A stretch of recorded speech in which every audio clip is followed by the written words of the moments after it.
From our global headquarters in State College, Pennsylvania, it's the AccuWeather Podcast. Here's your host, Regina Miller.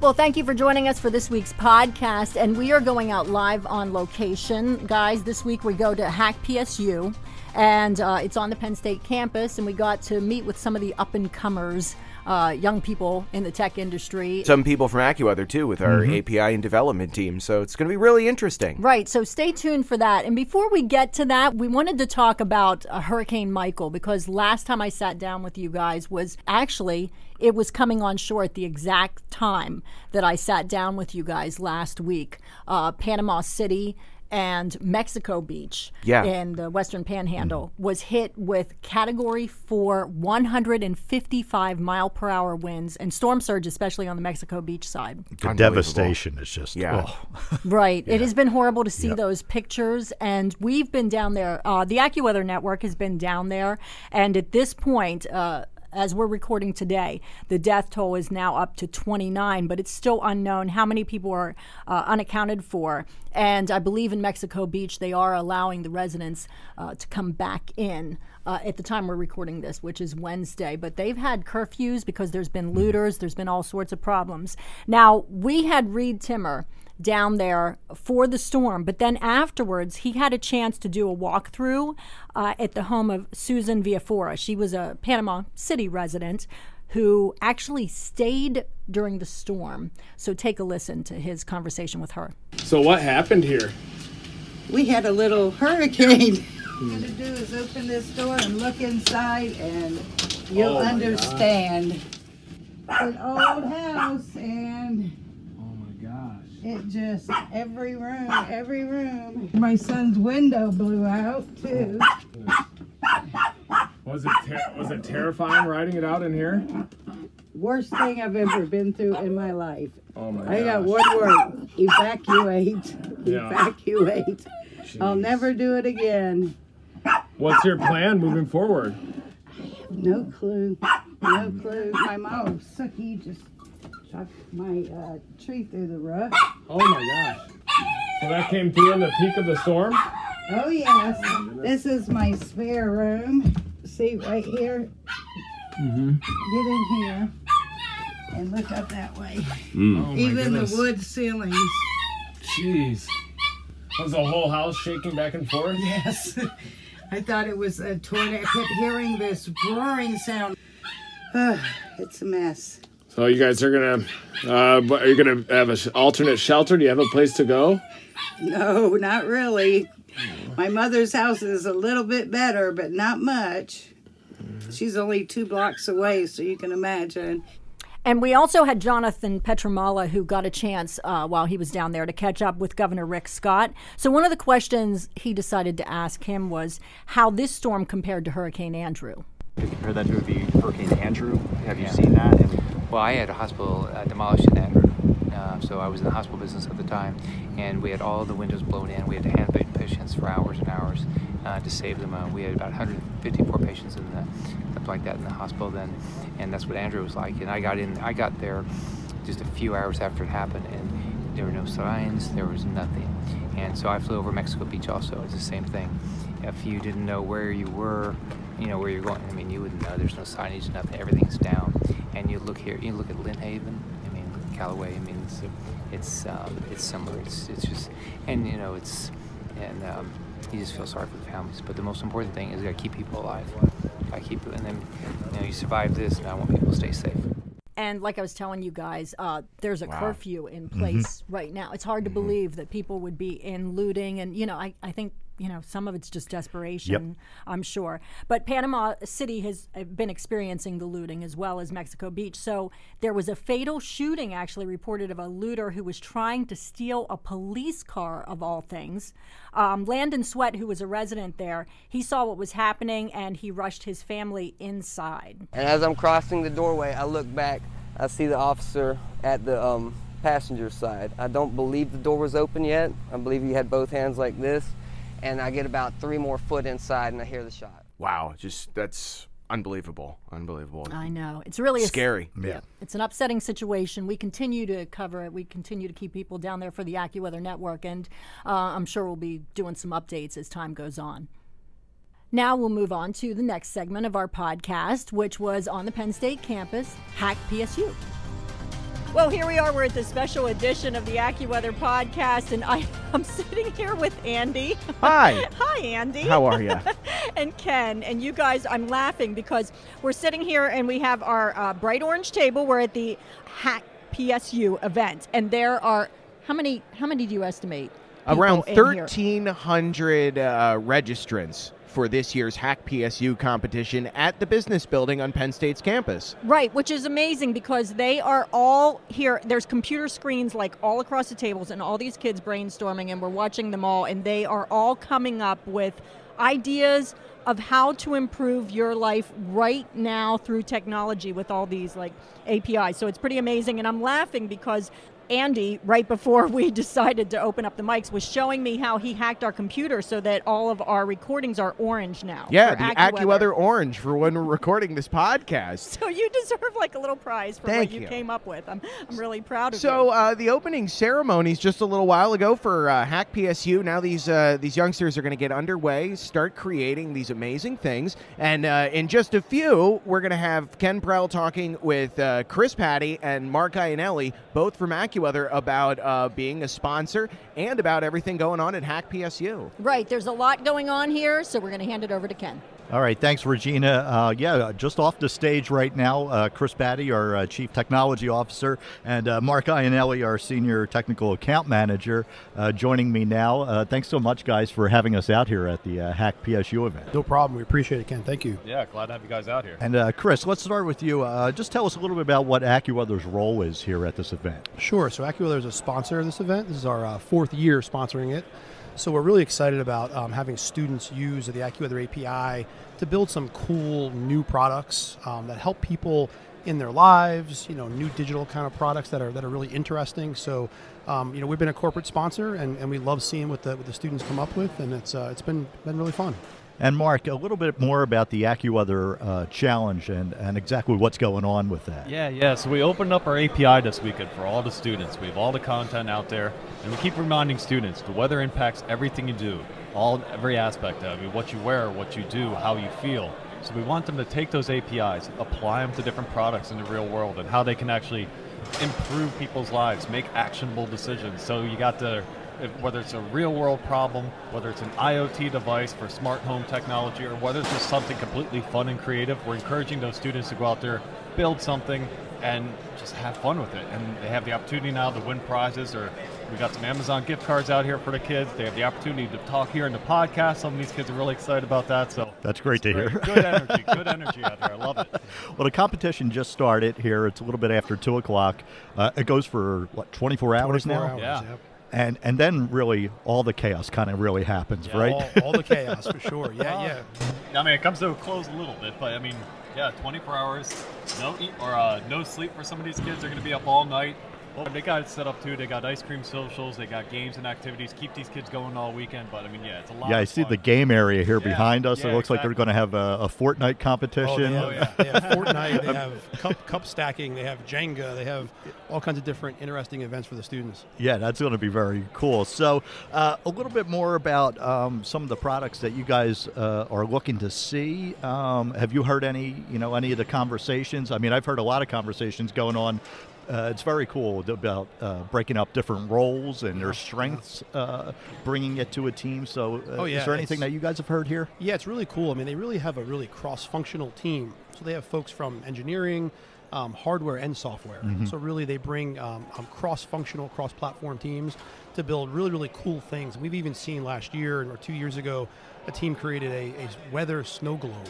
Oh, wow. So using the API to actually have things like, glitter fall for snowfall or for rainfall using the API. So, kids' imagination, it's really impressive what they come up with, not just things like simple apps, but really super innovative, IoT type devices. Really cool stuff. I feel really stupid here because I would never even think about half of that stuff, and it's really cool. It is very cool. Like I keep saying to kids, make an actionable decision for people. So tell people what to do. I mean, we got a lot of different other sponsors here as well. We encourage the kids to combine challenges even too. So we've got kids that take our APIs, apply it to some of the driving technology with some of the car sponsorships here, some of the other big technology giants out there. They're here as well. So it's definitely interesting to see what the ideas these kids come up with. So we've been doing this now for the past 4 years. How difficult is it to then judge these these products? Yeah. Judging's always a challenge. I mean, there's always really, really great products. They cross all different technologies. You know, Mark and I judge it. We spend a few minutes with each team, evaluate them differently on creativity, on really ingenuity, what they do with the API.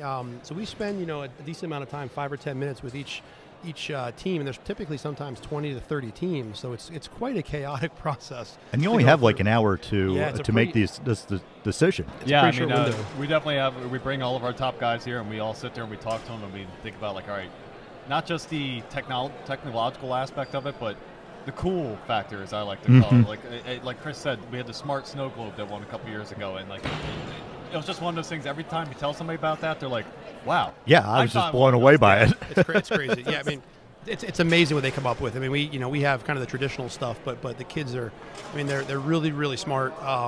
Same thing, Ken. I mean, I sit here too, and in my job as a CTO, I'm super impressed with them every year what they actually come up with. Before I let you guys go, because I know you got a whole bunch of stuff going on here, favorite part of this event?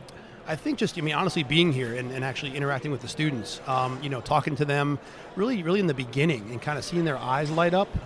Some folks don't even know AccuWeather is local to State College, and they say, wow, you guys are from the State College and you do all this great technology stuff. We had no idea. So introducing them to AccuWeather, getting them excited and seeing them, their vision and really the creativity from zero to them getting super excited in the beginning. I mean, that pumps us up a ton. How about you, Mark? Yeah, I mean, that's right. I was just going to say the energy. I mean, it's amazing, though, like just the passion that these kids have and the creativity that they have. Because the best part for me is when they come up to the table and they start asking about that challenge and you start talking about what they can do, and you honestly see that light bulb just go for people. And they're, as Chris says, their eyes light up and they're like, I know exactly what I'm going to do. Yeah. I'm going to win this thing. I got it. I don't know how many people come by our table here and have done the same thing. We're going to win it. We'll be back, tomorrow, and we're going to be talking with you guys. Raw emotions. That's it's great just to see that kind of passion at this early of an age. I mean, these kids are the future, so it's great to see the ideas that they got. Well, again, thanks. I know it's a busy time, so thanks so much for taking some time to sit with us. Chris Patty, Mark Iannelli. Thanks so much. Back to you, Regina. Thank you. Thanks, Ken. And you know what, Andy, looking around here, the excitement is building. I mean, the students have 24 hours to fulfill this challenge. Yeah, in just a few minutes, it's going to kick off. These students are going to divide up into teams and start with their creations. And I tell you what, they are already in the zone. I think they are. With coffee and Mountain Dew is going to be flowing in abundance here at the business building, and they are just ready to go, and honestly, I can't wait to get back for day 2 to see these amazing creations and what winds up winning at HackPSU. I know, because you never know, because something that comes out of this today, this 24-hour period, could be the next revolution, like the personal speaker systems now that we all have in our homes. So we don't know what's coming out of this. We're excited about it as well, and so we'll be checking in for day 2.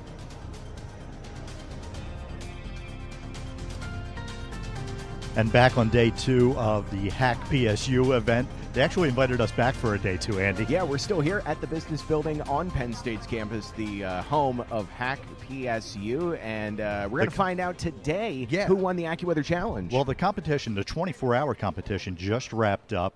Regina's out somewhere with the AccuWeather Network. I mean, there's over 1,400 people here that participated in the hackathon this year. So, I mean, in the HackPSU event.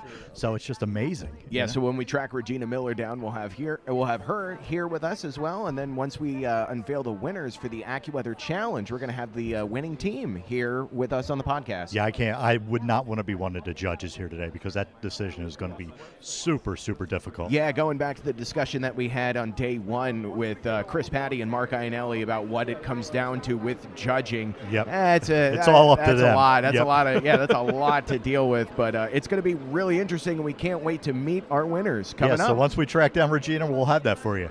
Well, we are just finishing up day 2 of PSU HackPSU. Let me say that again. HackPSU. HackPSU, and I'm sitting here with Mark Iannelli from AccuWeather, and Mark, we have the winners of the hackathon. That's right. After a bunch of teams that we talked to, 13 teams applied to the AccuWeather Challenge, which is using the AccuWeather API and building cool things, as I like to say. They applied to real-world problems, an IoT product, or just something fun and creative. And you know what? I think this one falls into the last category of fun and creative because they did something very innovative and something we never even have seen before in all of our years of doing hackathons and events like this. So let's start with you guys. Like, if you want to say your team name and then introduce yourselves. Congratulations, guys. Thank you. My name is Mike. I'm a senior at Penn State Barron's in Erie. I study computer engineering. So the name of our project is Image to HiQ. I'm Sriparna Majumdar, and I'm a Penn State student as well, and I'm a computer science major. Hi, I'm Sophia Beta. I'm a computer science sophomore with a minor in entrepreneurship and innovation. I'm here at UP studying how to make tech better. Hi, I'm Michael Chow, and I'm a freshman studying computer science here at University Park, and this is my first year at the Hackathon, and I love it. I want to ask you guys about your creation. So maybe one of you can tell me what you came up with. The idea was inspired by a video I saw for an MIT hackathon keynote. The woman came up to the stage and she described an idea she had. She wanted to help her readers visualize her poetry, and that gave me the idea that, well, the phrase, a picture is worth 1,000 words. Right. So that was our first idea, and from that we spun off the idea of poetry, and we thought, well, no one's ever really taken a picture of anything and then said, write a poem, like sent that to any sort of technology and do that. So that's kind of where we got the idea from. Yeah, and I think we really monopolize on where technology is going now. You see all in the news and everything that artificial intelligence is pairing human brains with computer brains and moving forward in a lot of productivity tools and knowledge. But we wanted to bring the human into that. We wanted to make sure that art and beauty and the emotion behind something like a photo of your family's wedding stays with that. So we built a computer program to understand that art and beauty behind any photo that we input into our program. Right. Oh, that's so cool. It's such a cool idea. How did you come up with this? A lot of brainstorming. It was, well, yeah, there was a lot of back and forth that we went through. We came up with, I think, 20 ideas. We worked really well together. I think we did a great job. We kept on praising each other, and I think our skill set is diverse enough that we could work on different things and work together on that. Actually, we plan on working on another project in the spring, the next hackathon. This was a group effort. You guys really kind of came to this particular idea together. Yeah. We took about 2 or 3 hours brainstorming. So we wanted to make sure that what we were doing was meaningful and that it had an application in the real world, but also brought our interests and our expertise into play. And I guess another reason why we chose the poetry aspect is because technology can be very utilitarian at times, and it's very easy to get caught up in that. And sometimes it's boring. So you're saying let's take it to the next level. Why don't we write some poetry? Yeah, right. Writing, obviously, it requires critical thinking. So how do you do that? It's a really big challenge, and a lot of code, right? Yeah, a lot of code. I mentioned you were in charge of the code. Yes, over 300 lines of code, in fact. It's not a lot, but it's for what it was. It turned out to be a lot of time spent per line of code. Now, Mark, the one thing you said was that choosing this team, you really liked how they worked together. Yeah, I mean, when we were talking to them, it was very clear they had a very designated work ethic, and as far as breaking it up into the individual team members, they had a very complex and technical solution. They combined multiple aspects, multiple technologies here at the hackathon, and we thought that was very interesting and very innovative. It wasn't just it seemed like a last-minute hack trying to get into the AccuWeather challenge, throw your name into the hat. No, they thought about it. You can tell they had the chemistry there, because just even the way they were presenting, I don't know if you guys got any of the footage here, but the judging situation was just mass hysteria. There's tables everywhere. There's hundreds of people all jammed into a tiny space, but they still acted very professional. They're very fluent. They're very contextual to what they're offering to us and what they showed to us. So, I mean, it was, hands down, it was just we all sat down, and when we started to group together here at the AccuWeather team, we said, that's the winner, Image to Haiku. Yeah. Now, did you guys all know each other before you came in, or is this just wow? So this really just none of us knew each other. Me and Michael over here were roommates before, so we were already planning coming here as together. Okay. But the rest of us, we had no idea. We just put it up on the team building workshop, and then we met up. Wow. I just posted some information about myself. I said I was looking for a group that needed a front-end developer. I became the front-end developer. I pitched them my idea in the chat, and they seemed to really like it. So I thought, Well, I would rather have a team that is more motivated than technically oriented towards it, because you can learn the details later on. Yeah, we learned a lot. There were probably 5 or 6 new technologies that we learned. It takes a lot of work, but we did it, especially in 24 hours. There were also like an incredible amount of obstacles we had to get over. We almost didn't finish in time for the deadline to submit. We were encountering error after error. That's what I was going to ask you, was like what you ran into. That we did not know how to resolve. And we had a problem where we could not install one of the things we were using to analyze the image. And finally, at the last minute, right before we were scheduled to submit, we were able to just miraculously install it. I still don't know how. Yeah, it was. It's magic. Yeah, we planned it out very well, but the last part, the deployment, was something that I don't think any of us have ever dealt with. Yeah. So it's even our first and second hackathons. Even in my experience of being a senior, I've never dealt with deployment. So that's something that I did not know how to allot time for.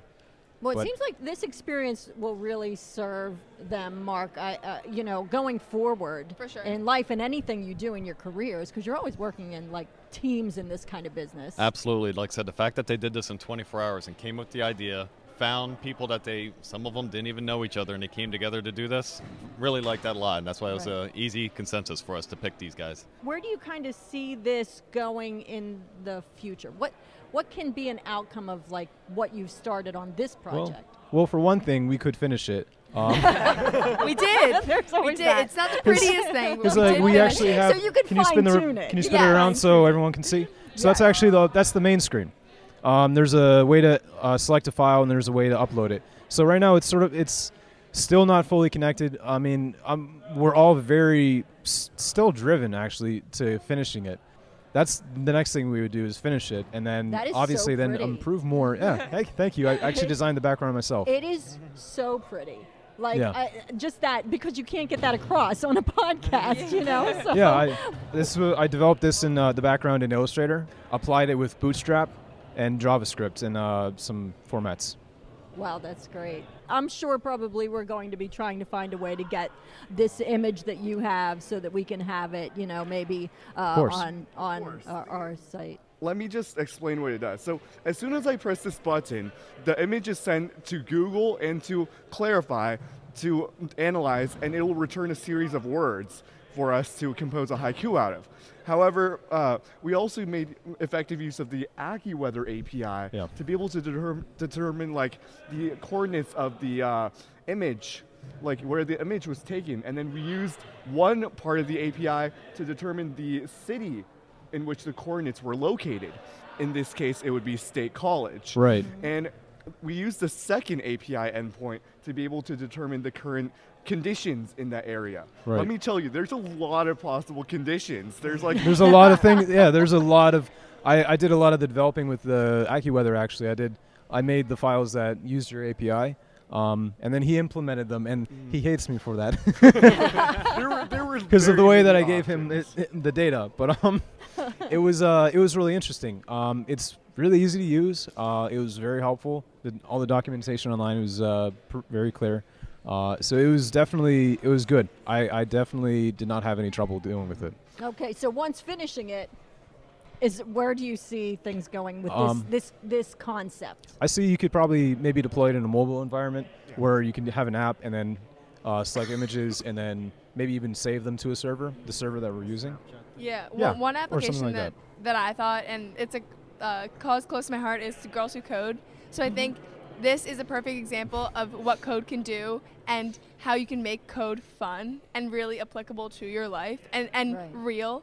So I work with a Girls Who Code club, and basically like I'm planning on when we continue this and finish it out, bringing it to them, showing the girls like this is what you can do and playing around, because that's the whole point. You bring it to young kids and then they get interested in tech and then they go further with their career and they do amazing things. That's great. It's very inspirational. Part that we actually used your API for was the mood of the poem.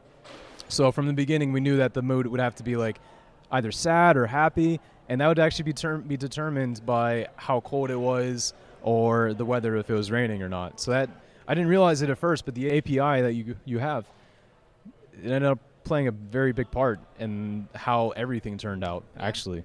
Like we said earlier, a big part of what we wanted to do was bring emotion and really the human element into what the computer was doing, which is what your API helped us do. We found the API to be one of the simplest to use out of any of the ones we've used. So I think going along with our Girls Who Code thing, anyone who wants to really like experiment with APIs and just like test out APIs for themselves, AccuWeather API would be a great place to start. And I think the first one has like, what, 20 free requests a day? Yeah. Something like that. So it's already a great option. And I've already used it in many of my smaller personal projects, which I love using.